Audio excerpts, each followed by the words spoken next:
Bonjour à tous, bonjour Jean-Jacques Urvoas. La plupart des raffineries françaises sont bloquées. Est-ce que le pouvoir, légalement, peut les faire repartir ? Oui, les préfets ont des dispositions dans le Code général des collectivités territoriales qui permettent de faire lever ces blocages quand ils considèrent que c'est une menace à l'ordre public. Cette notion de menace à l'ordre public est suffisamment extensive pour qu'effectivement un groupe minoritaire ne gêne pas le développement économique du pays. Mais si les raffineries sont en grève, si les raffineries sont en grève, on est exactement dans le même cas. C'est-à-dire qu'on a une capacité de réquisition des personnels. Cela a été fait déjà dans le passé. Je crois que c'était en 2010, quand le préfet a estimé, par une décision administrative, que c'était de son devoir de réquisitionner les personnels pour que l'accès au pétrole puisse être garanti. Est-ce que c'est une piste aujourd'hui que le gouvernement examine sérieusement ? Par définition, le gouvernement a à sa disposition des outils et il ne refuse jamais d'étudier l'usage de l'un d'entre eux. Donc, ça va se faire ? Ce n'est pas que ça va se faire. Je dis que nous regardons évidemment. Il n'y a aucune espèce de raison de s'interdire.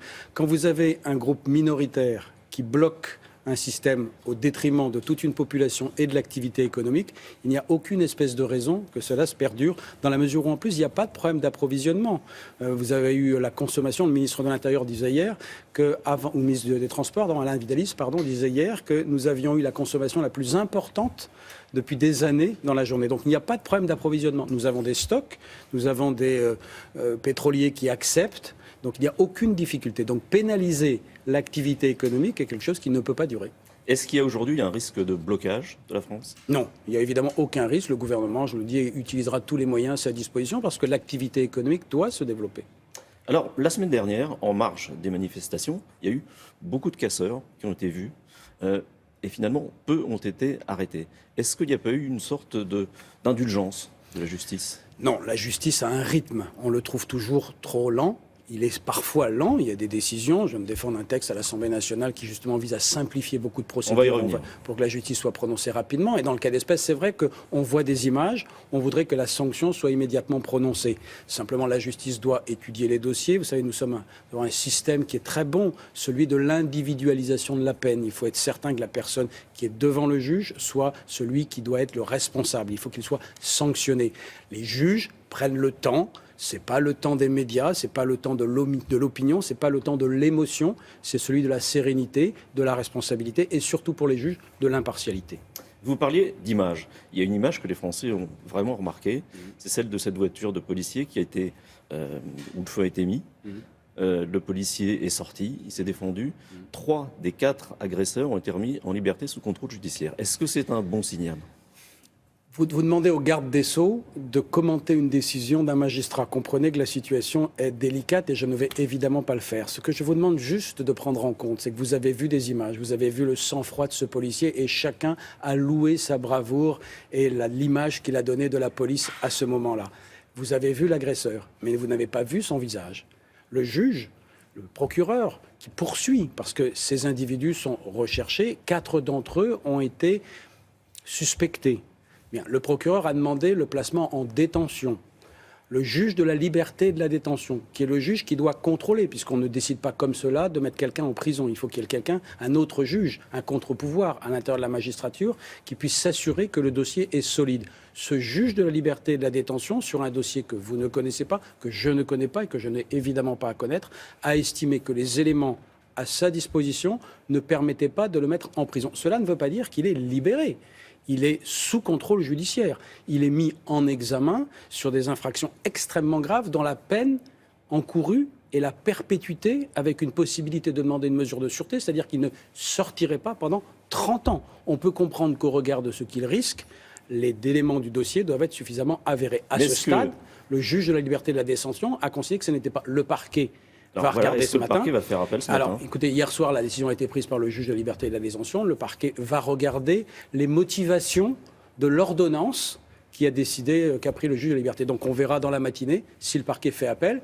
Il serait logique que le parquet regarde avec attention.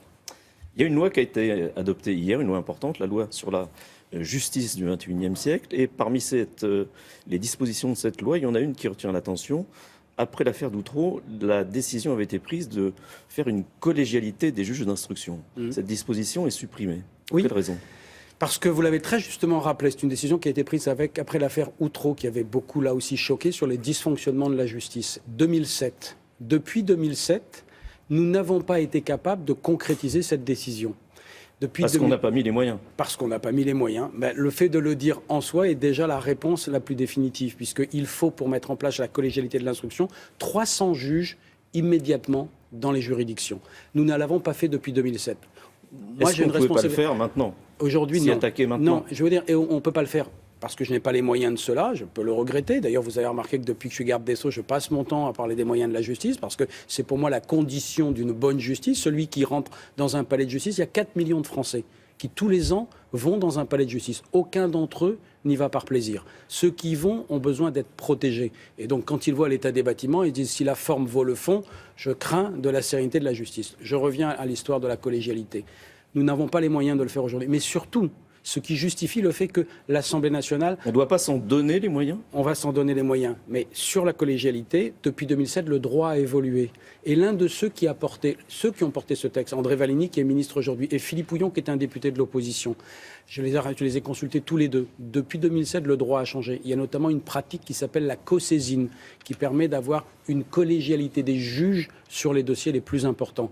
Comme cette collégialité est permise par cette disposition qui n'existait pas en 2007, j'ai considéré qu'il était effectivement possible de la supprimer. D'autant que dans 70 tribunaux, si j'avais créé la collégialité de l'instruction, non seulement il fallait que je mette des magistrats supplémentaires, mais j'en enlevais aussi dans 70 tribunaux pour les concentrer d'entre eux. Et vous auriez eu à votre invitation beaucoup de parlementaires, beaucoup de maires qui seraient venus dire « mais on nous dépouille de juges d'instruction pour les mettre dans les villes où il y en a déjà beaucoup. » Mais on ne risque pas un nouvel Outreau ? Non, non, justement parce que le droit a évolué et que la collégialité est permise par d'autres pratiques. Alors la loi prévoit d'autres dispositions, et notamment celle de pouvoir divorcer sans passer par un juge.